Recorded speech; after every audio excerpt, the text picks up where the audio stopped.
respected dignitaries at the dais. At the outset, I would like to thank the student Islamic organizations for inviting me at this important junction. Dear friends, I am confused. I am confused that where to start and where to end. In the contemporary India has so much of problems. Let me just give a glimpse. Though I don't know Malayalam, I'll try to convince as easily as possible. Friends, let's start from demonetization, which is happening from last 15 days. The banning of notes. This has a very serious implications to the Muslims, Dalits and Adivasis community of this country. These demonetizations will have a devastating impact. Those upper caste, upper class, rich businessmen, entrepreneurs, they can swipe their card, they can run their business. But majority of the population of our country, which constitute Dalits, Adivasis, Muslims, they have to deal every day in the cash transactions. You must be aware that in a country like India, where more than 80% of the populations are engaged in the informal sectors, the petty small business, the agrarian workers, the building constructions workers, and the small businessmen. You must be aware the majority of the Muslims, even in Kerala, after Gulf, those are involved in the small scale industry, small scale business, they will be ruined away due to these monetizations. Our entire agriculture, it will have a huge impact in coming 2 to 3 years. Technically this government is basically run by RSS, and they have a larger agenda of this for this country. Agenda is make Muslims de-citizens. That means technically you will be the resident of India, you will have your Aadhaar card, bank account and passport, but you will be like a second class citizens of this country. If you listen the videos of RSS functionaries, they openly saying on record in the public meeting, you cannot throw away millions of Muslims from this country. You cannot throw away millions of Dalits from this country. What you have to do? Make them economically disempowered. Make them economically vulnerable, so that they will not organize, so that they will not agitate. Why the Muslims of Kerala are at least in politically have some empowerment? Because the economic empowerment plays a very important role. The establishment, the infrastructure, the colleges, the universities, the organizations, all these things came because of economic empowerment. Whatever little bit economic empowerment you have, the agenda is make the country destabilize, target particular community, target them economically. If not economically possible, then target them physically. You have hundreds and thousands of examples of communal riots of a country. This is not a communal riot, this is anti-Muslim pogrom, anti-Muslim violence, right from independence to till now. There are issues. Sachar committee report, which clearly brought out 3 important things. Sachar committee report makes 3 important points. One point is the issue of security. The security issues, it could be physical security, it will be economic security, it could be emotional security. There is a Muzaffarnagar, there will be Gujarat, there will be Moradabad, there will be Bhagalpur, there will be Bhimapalli. The series of incidents will take place. And the second issue which Sachar committee raised, the issue of identity. Now the Muslims of Kerala, if economically well off, but the identity issue still matters. Identity in a larger perspective. How they target a particular organizations, how they target particular individuals, how they target particular groups. Friends, keep your ears and eyes open in this contemporary world, in this contemporary India. How different laws have been enacted in parliament and the state assemblies.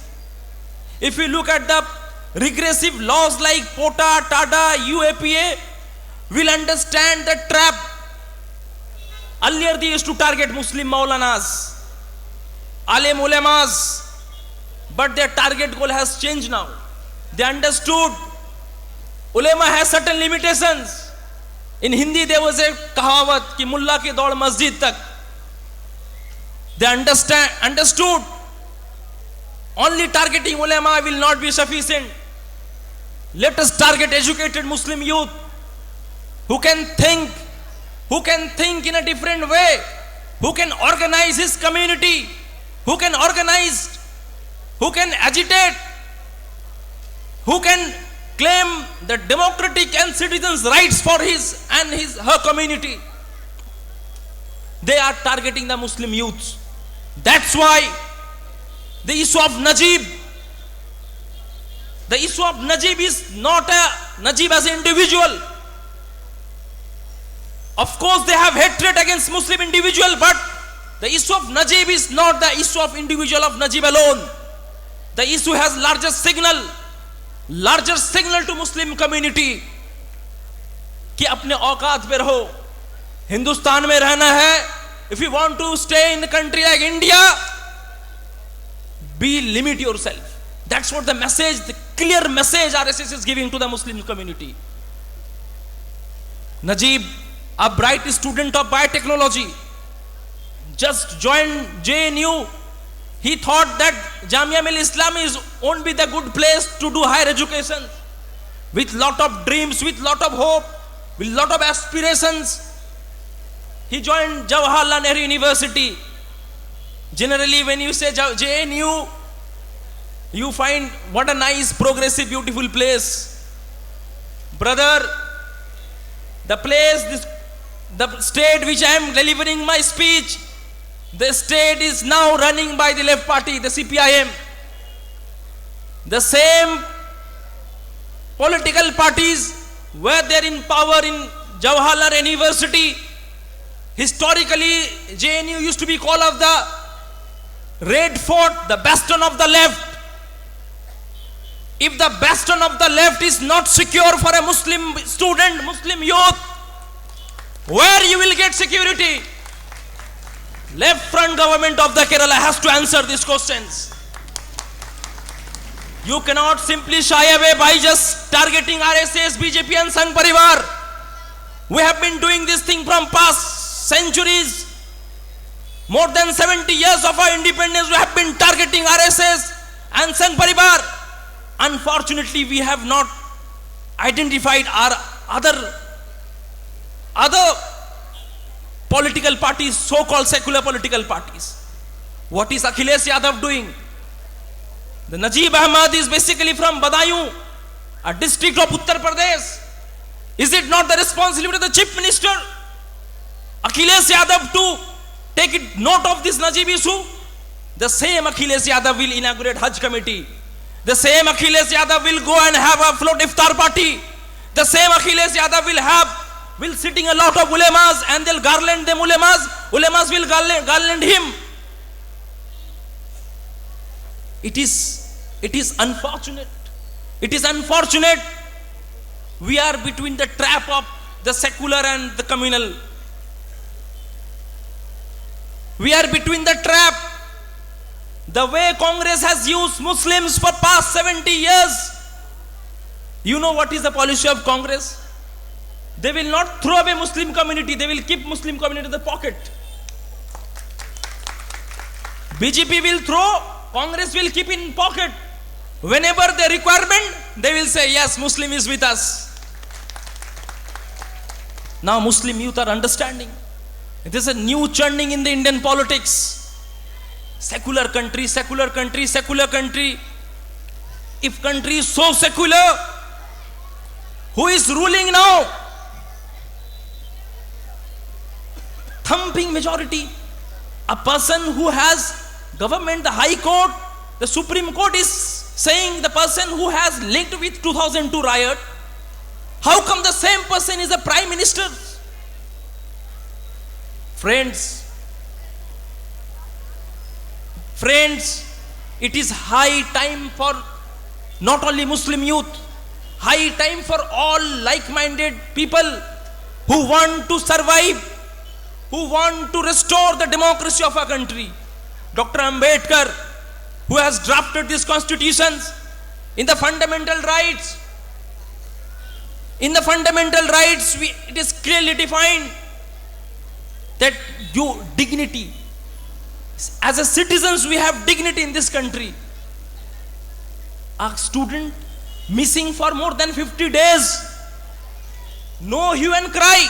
At the time of 9 February in last year, 9 February, when Kanhaiya was arrested, when Umar and Irfan were arrested, the entire country was in hue and cry. There used to be a lot of political rallies. All our left MPs and MLAs, all our so-called secular brigade on the street, save JNU, save JNU. We are also saying save JNU. If the student of the JNU, if the marginalized section of the JNU is not safe, what is the meaning of saving JNU? JNU is not a building. JNU is not a name of classroom.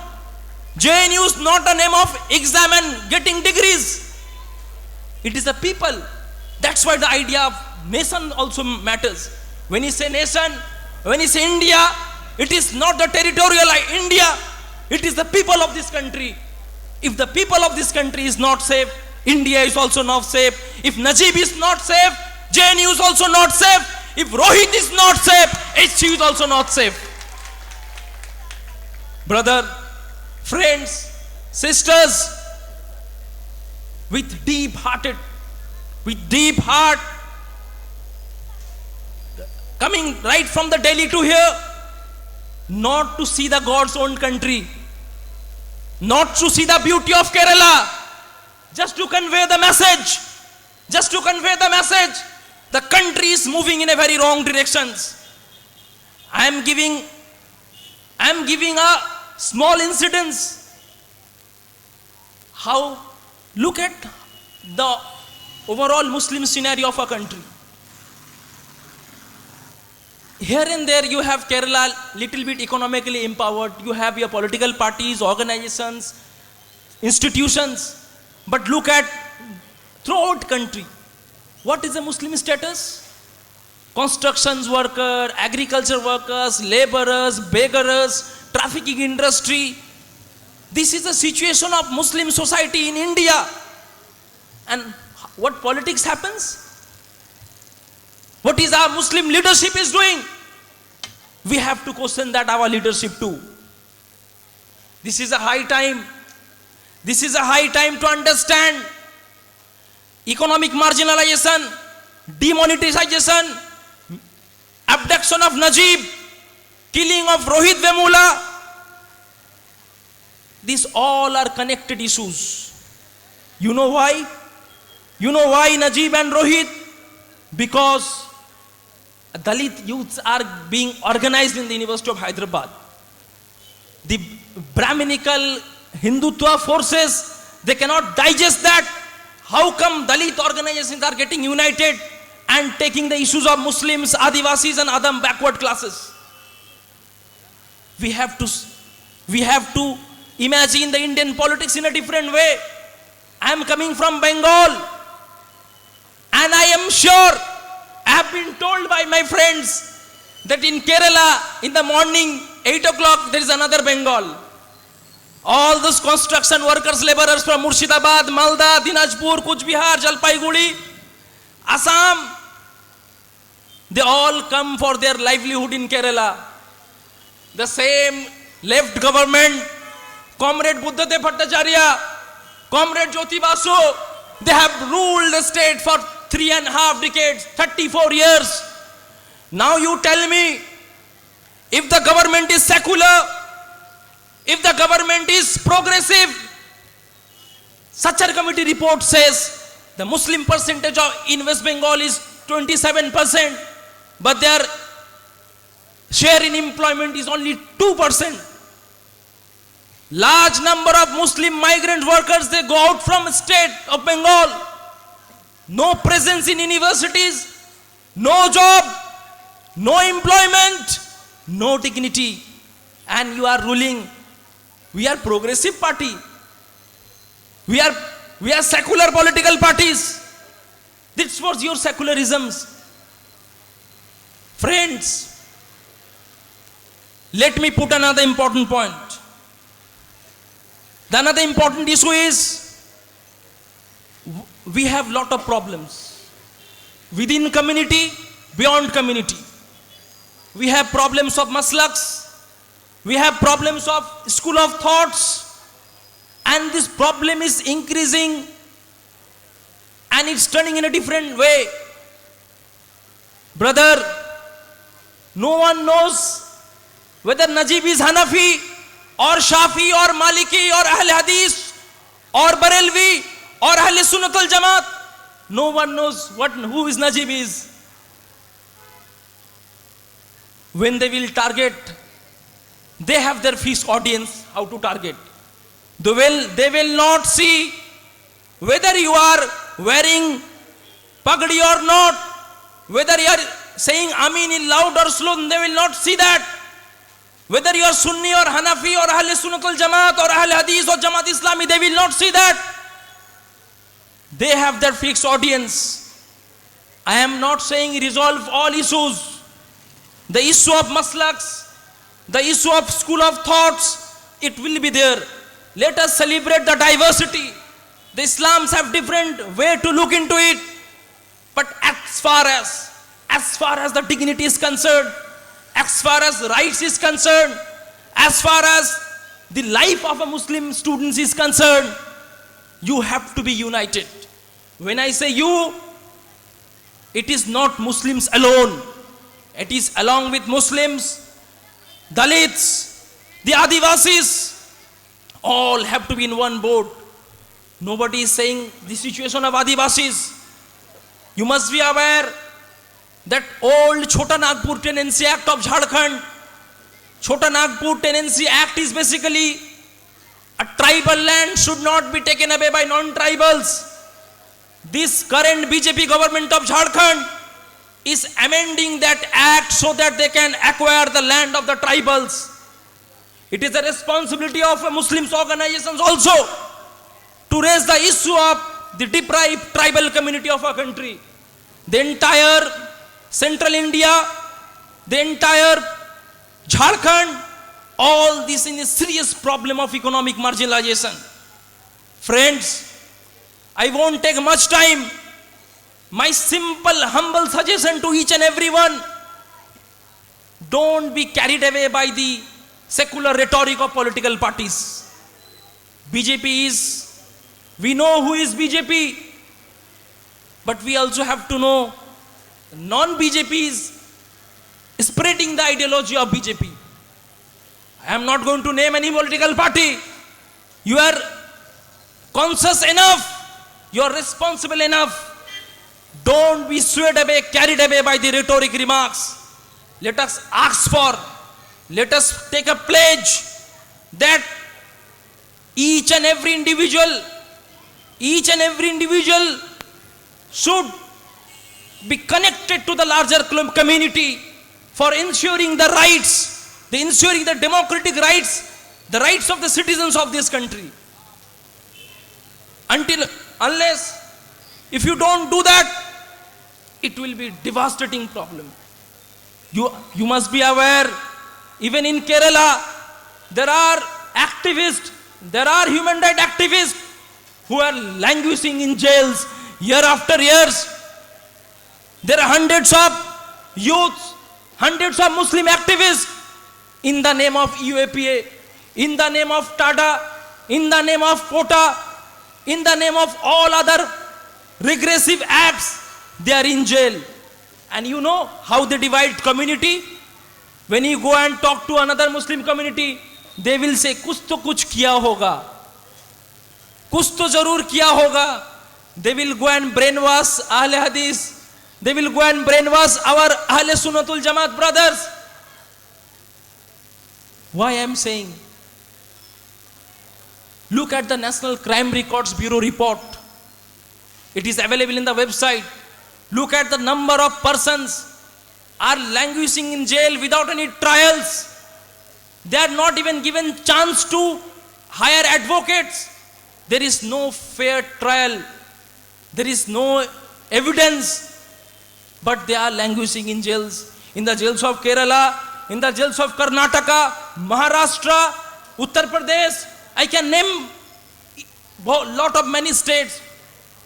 Who will raise this issue? I am requesting all the political parties, especially those who are concerned for the rights of the marginalized sections, whatever politics you do, but at least form a larger solidarity. Larger solidarity is required right at this moment. Without larger solidarity, it will be difficult. You must be aware, there is a commission called Delimitation Commission. Delimitation Commission. This commission, what they do, they basically limit the politics of marginalized community. In the name of delimitation, they limit the politics of the Dalits, the politics of Muslims. How? Suppose this is Kotavali. It is in Wayanad parliamentary constituency, I guess. They will calculate if the constituency's population is increasing. Suppose the Muslim population is high, make it scheduled caste reserve constituency. Such a committee report pointed out that there are constituency where large number of Muslim presence made them scheduled caste reserve constituency. And on the other hand, when there are large number of Dalit populations, make them unreserved constituency, so that you don't get political representation from that country, from that constituency. You have to understand, our Muslim politicians, Dalit politicians should understand there are a lot of technicalities, and this technicalities is well crafted by all these elite Brahminical Hindutva forces of this country to limit the politics of progressiveness. With my deep concern, being from JNU, you understand the insecurity of a Muslim student. Najib mother, she have been moving pillar to post from past 50 days.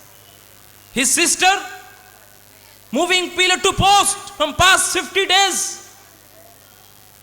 No justice.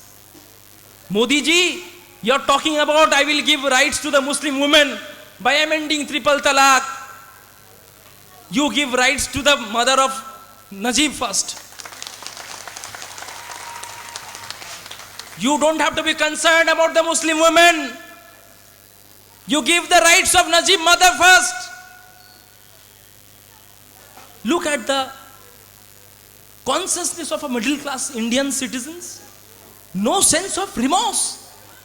9 February incidents, big rallies, lot of articles in newspaper.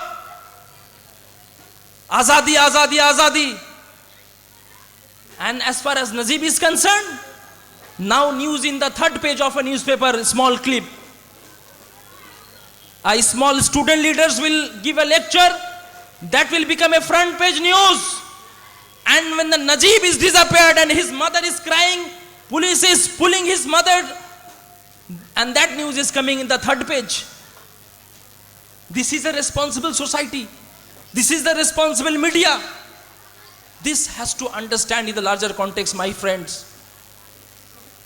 Why I am saying all these things? Because we have a huge hope from Kerala. Earlier we used to think what Bengal thinks today, India thinks tomorrow. Now I am changing the narrative. What Kerala thinks today, India thinks tomorrow. I think Bengal is a gone case. There is no hope in Bengal. Why there is no hope? What is the need of the hour? Need of the hour, especially for the Muslim youth. Organize yourself. Don't waste time in WhatsApp and Facebook too much. Organize yourself. Have a goal of rebuilding India. Understand the problem of the community. Understand the problem of the marginalized sections of our community.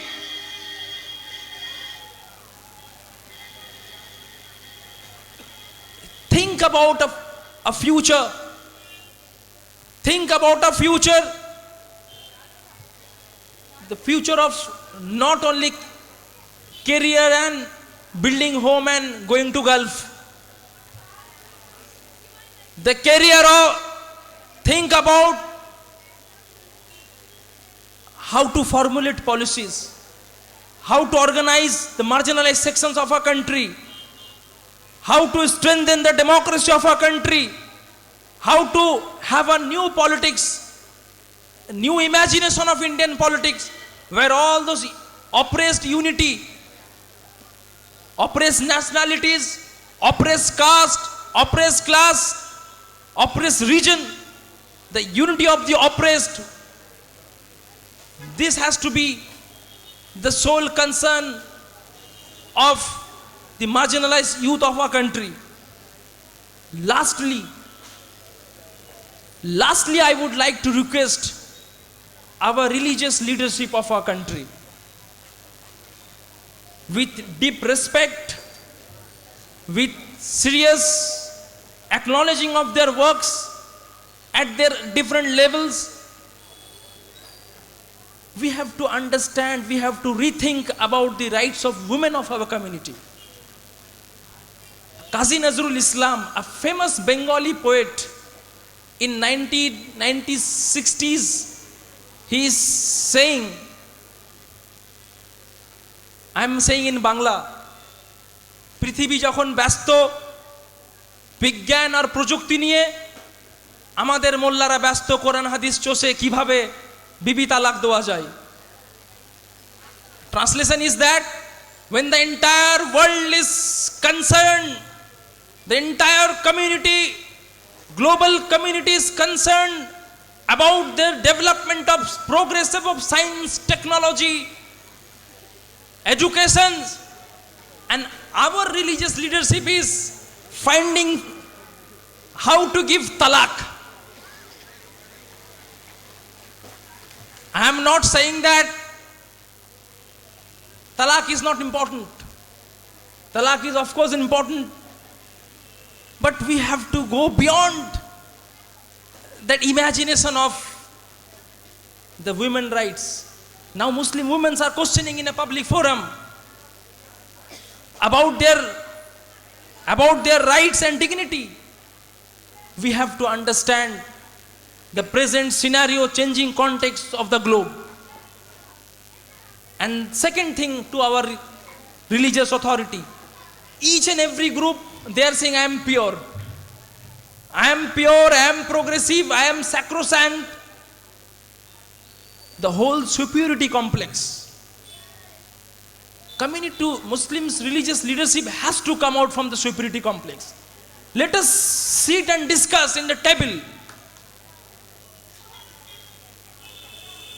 Until and unless our religious leadership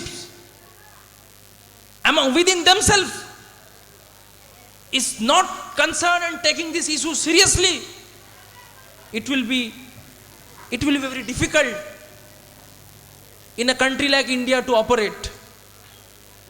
Therefore, with this small request, I am urging each and every individual cutting across communities and religions, if you really concerned about the future of India, if you really concerned about